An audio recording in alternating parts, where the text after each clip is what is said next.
அன்பு நேயர்களே வணக்கம். வருகின்ற ஞாயிறு, அதுக்கு அடுத்த நாள் திங்கள். இந்த 2 நாளுக்கும் சேர்த்து என்ன விசேஷம்னு பார்க்க போகிறோம். இந்த ஞாயிற்றுக்கிழமை என்ன விசேஷம்னு சொன்னால், அன்றைக்கி 2 விசேஷம் இருக்குது. ஒன்று வந்து ஏகாதசி, யோகினி ஏகாதசின்னுட்டு பேர். அன்றைக்கி பார்த்தீங்கன்னா உங்களுக்கு ஒரு பாதி மிருகசீரிஷ நட்சத்திரம் இருக்குது, மத்தியானத்துக்கு மேலே திருவாதிரை நட்சத்திரம் வந்துடுது. ஆடி திருவாதிரை. இந்த ஆடி திருவாதிரை என்பது புவனகிரி அழகிய மணவாள ஏகாங்கி சுவாமிகள் என்கிற மிகப்பெரிய மகான், அந்த மகானுடைய அவதார தினம் அது. இப்போ யோகினி ஏகாதசின்னு சொல்கிறோம் இல்லையா, ஆஷாட தேய்பிரை ஏகாதசி. இந்த ஆஷாட தேய்பிரை ஏகாதசிங்கிறது ரொம்ப ரொம்ப முக்கியமான ஏகாதசி என்று பகவான் கிருஷ்ணரே மாந்தாதா மகாராஜாவுக்கு எடுத்துரைப்பதாக புராணங்களிலெல்லாம் இருக்கின்றன. அதாவது நம்ம தெரிஞ்சு சில தவறுகள் செய்வோம், தெரியாமல் சில தவறுகள் செய்வோம். எந்த தவறாக இருந்தாலும் கூட பகவானிடத்திலே முறையாக பிரார்த்தனை செய்வதன் மூலம், ஒரு அழுக்கு நம்மக்கிட்ட இருக்குதுன்னா அந்த அழுக்கை நீக்கிவிட்டு நம்ம அவனிடத்திலே போய் நின்றால் நமக்கு ஒரு பிராயச்சித்தம் ஆகிவிடும். பொதுவாகவே எப்படின்னா, இந்த ஏகாதசி விரதம் இருப்பவர்களுக்கு மன தூய்மை கிடைக்கும். அந்த மன தூய்மையாலே அவர்கள் தவறுகள் எதையுமே செய்ய மாட்டார்கள். அதாவது பெருமாள் ரொம்ப நம்பிக்கை வைப்பாராம். யார் மேலேன்னு சொன்னால், இந்த ஏகாதசி விரதம் இருக்கிறார்கள் அல்லவா, அவர்கள் மேலே அவ்வளவு நம்பிக்கை வைப்பார். தம்மடியார் மகாலட்சுமியே ஒரு தவறும் தன்னுடைய அடியார்கள் மீது சொல்ல மாட்டாள். ஆனால் தவறி போய் அந்த மகாலட்சுமியே ஏதாவது குற்றங்குறை சேதனனிடத்திலே சொல்லிவிட்டாலும் கூட, பெருமாள் என்னுடைய அடியாரை பற்றியா நீ அப்படி சொல்லுகிறாய், அவன் அப்படி இருக்க மாட்டான், அவன் ஏதாவது நீ தவறு செய்ததாக நினைத்து கொண்டிருக்கிறாய் அல்லவா, அவன் தவறு செய்திருக்க மாட்டான், அந்த தவறு உண்மையிலேயே நன்மையை தந்திருக்கும், நீதான் தவறாக அதை நினைத்து கொள்ளுகிறாய். தம்மடியார் திறத்தகத்து தாமரையாள் ஆகிலும் சிதகூரைக்கு மேல் என் அடியார் அது செய்யார், என் அடியார் அது செய்திருப்பார். எவ்வளவு நம்பிக்கை பகவான் நம் மீது வைத்திருக்கிறான் என்பதை இந்த பாசுரம் நமக்கு காட்டுகிறது. எம்மடியார் அது செய்யார் செய்தாரேல். அப்போ நிஜமாலுமே செஞ்சுருக்கிறானா? இல்லை, நன்று செய்வர் போலும். நன்று செய்வர்.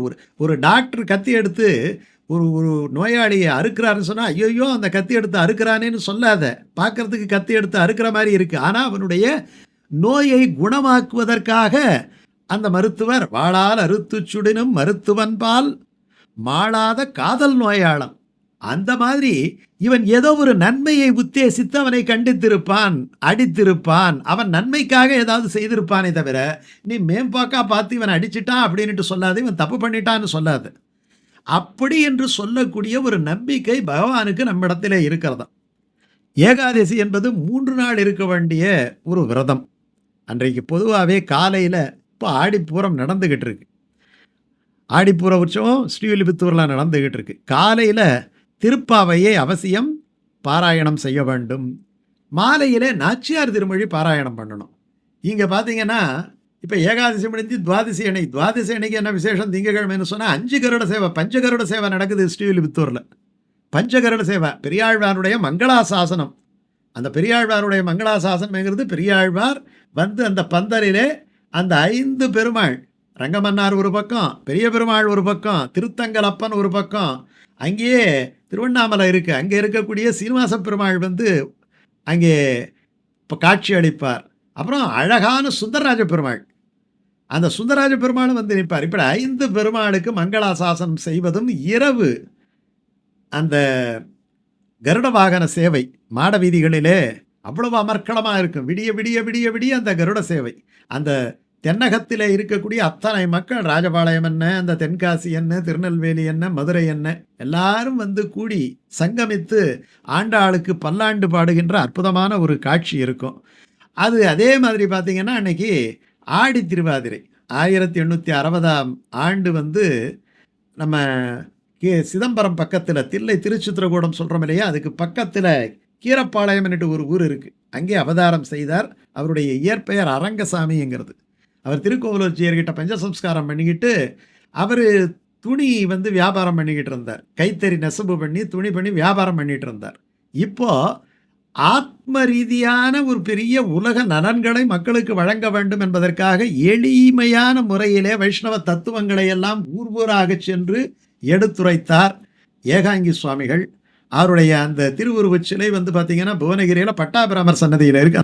அவருடைய தம்பியினுடைய திருக்குமாரர் தான் ஈட்டின் பெருக்கம் என்று ரொம்ப அற்புதமாக ஈட்டின் தமிழாக்கத்தை செய்த, ஆச்சாரிய இருதயத்தை தமிழிலே நமக்கு தந்த, வசனபூஷணத்தை தமிழிலே தந்த, பல நல்ல கட்டுரைகளை எல்லாம் தந்த, பேராசிரியராக சென்னை சர்வகலாசாலையிலே பணிபுரிந்த கோபாலையர் மாதிரி இருக்கக்கூடிய தமிழ் அறிஞர்களுக்கெல்லாம் ஆசிரியராக விளங்கிய நம்முடைய புவனகிரி ரா புருஷோத்தம நாயுடு.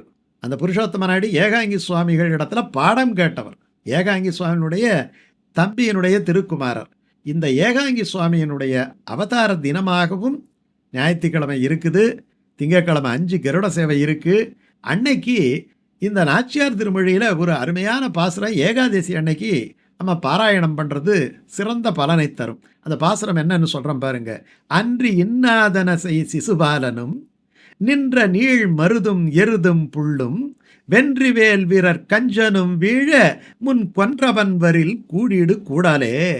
ஆண்டாள் சொல்றான், பகவானே கண்ணனே, நீ எப்பேற்பட்டவன் தெரியுமா? பகைவர்களை எல்லாம் ஒழித்தவன். எப்பேற்பட்ட பகைவர்கள்? அன்று அந்த காலத்திலே இன்னாதன செய், எதெல்லாம் செய்யக்கூடாதோ அதையெல்லாம் செய்த, நாழம் பல சொல்லி பல்வேறு விதமான கேவலமான வார்த்தைகளை வீசிய அந்த சிசுபாலன், அந்த சிசுபாலனை கொன்றொழித்தாய். நின்ற நீள் மருது சாய்த்தாய், மருத மரங்களை சாய்த்தாய். எருது அரிஷ்டாசுரன் எருது வடிவத்திலே வந்தான், அவனை பந்தாடி மாய்த்தாய். புள்ளும் பகாசூரன் கொக்கு வடிவத்திலே வந்தான், அவனுடைய வாய் பிளந்தாய். வென்றிவேல் வீரர் கஞ்சன், கொடுமையான கஞ்சன், தன்னுடைய சொந்த தங்கையின் மகன் என்று கூட கருதாமல் உன்னை அழிப்பதையே நினைத்து கொண்டிருந்த கஞ்சனும் வீழும்படியாக முன் கொன்றவன், எதிரிகளையெல்லாம் அழித்தவன். ஆனால் என்னுடைய அகப்பகை, என்னுடைய உள்ளத்திலே இருக்கிற பகைகளையெல்லாம் நீ அழிக்க வேண்டாமா? அழித்து என்னை உன்னுடையவளாக ஆக்கிக் கொள்ள வேண்டாமா? நீ வந்து என்னோடு கூட வேண்டாமா? பகவானே, உன்னுடைய அருள் எனக்கு கிடைக்க வேண்டாமா என்று ஆண்டாள் நாச்சியார் விரும்பி கேட்கக்கூடிய ஒரு அற்புதமான நாச்சியார் திருமொழி பாடல். இதில் பகவானுடைய வீரத்தை சொல்லுகின்றாள், தன்னுடைய ஏக்கத்தை சொல்லுகின்றாள்.